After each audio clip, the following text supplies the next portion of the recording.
This is Dusty Rhodes, the Mac. I mean, we're getting funky like a monkey right here with the Roman Show. Keep watching. This is the Roman Show.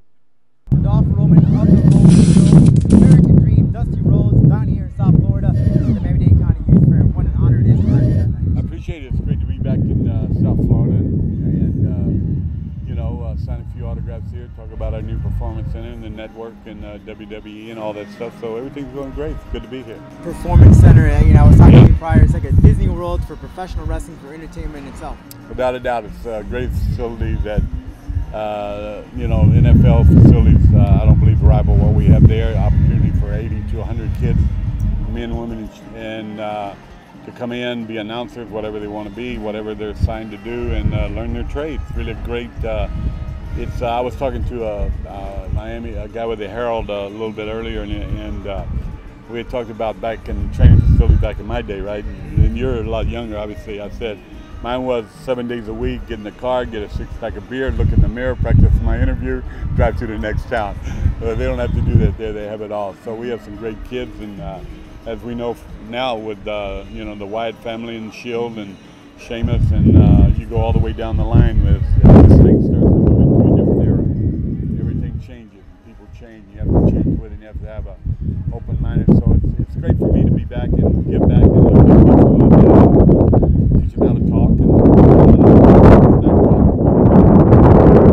What are some of the talents that we have not seen? We've gotten just a peek of it now with the WWE Network and NXT.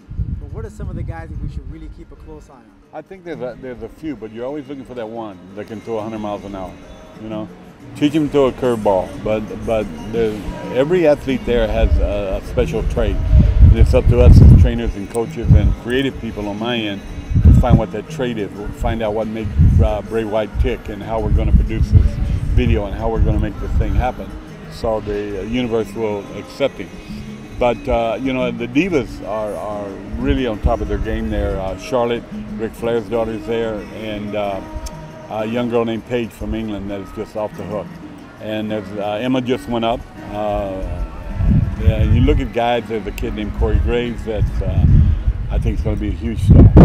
And the Ascension, and we got a new kid that's just lighting it up right now named Adam Rhodes. And you know, you go back and you look and see the next one in. I told them all when we finish my acting class, you're going to get up to the curtain one night and you're on Raw, and you're going to hear your music, and you're going to look over at Hunter or Vince, and they're going to say go. And I said, I'm done with you there. It's like a baby being let go. Now what you do out there, I ain't got no control over. So you finally get wind. Once you go through the curtain, I just try to prepare them, and we do there at the Performance Center, to be ready for that moment. You know what I mean? So it's good. Your sons, Goldust, Yeah. Cody Rhodes, are having a phenomenal run, especially Yeah. Goldust. Yeah. Your thoughts on that? Well, I tell you, when you know he's fought his devils and demons, and he's just he's a God's gift. I mean, he's just he came back in the greatest shape of his life, and he's just doing some unbelievable thing. But being able to be and being at his age, and Cody's still in his 20s, and be able to bond and be part of each other and part of this thing, and made me a part of it in October at Battleground, was really cool. So it's, you know, it's very special. But man, every day with him, you know, is a thankful and blessed day with him and all of my children. But yeah, they're doing really well, and you know, Cody's a little more Hollywood, a little more strung out, wants it done this way or this way, you know. And Goldust has so much to offer, is teaching towards him and teaching what he Absolutely. The guy is just in phenomenal shape. He looks like he's in his 20s. Yeah, he does. He's in the best shape that he has ever been in, and plus that, he's moving the best he ever has been. So he got himself back in shape. He took that opportunity to, you know, lean up, and then his skills and with the Usos and Cody and Shield and these guys are moving so fast. He taught them how to move, man. I mean, they can't even catch up.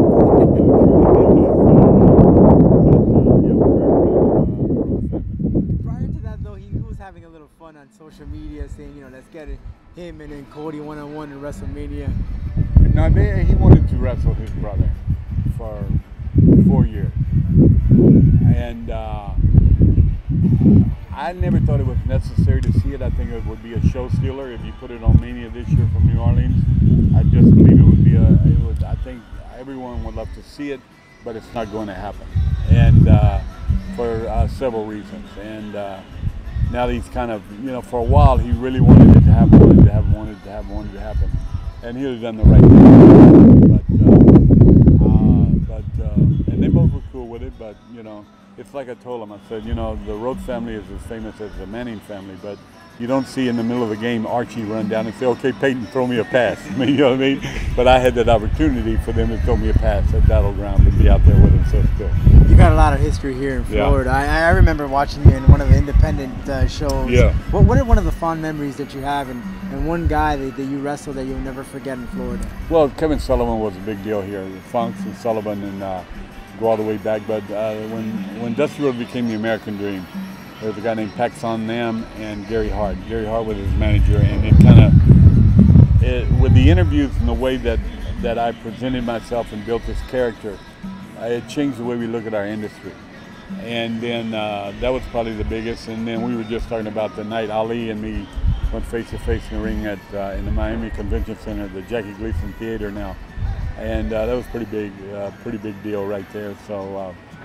But there's been a lot of great ones there. They've all passed through here, and they felt the American Dream's elbow, and so I'm blessed, man. Let me tell you, really am. And we're still seeing a lot of you in the WWE network. Well, now with the network, it's so we're so proud of the network and being the launch, and being able to get the writers like yourself and what we used to call the sheet writers, but now they're our writers. They're the people that write our stuff. They have an opinion about our stuff, and just like NFL has their guys, NASCAR has their guys. So it's not taboo anymore because of social media, you know what I mean?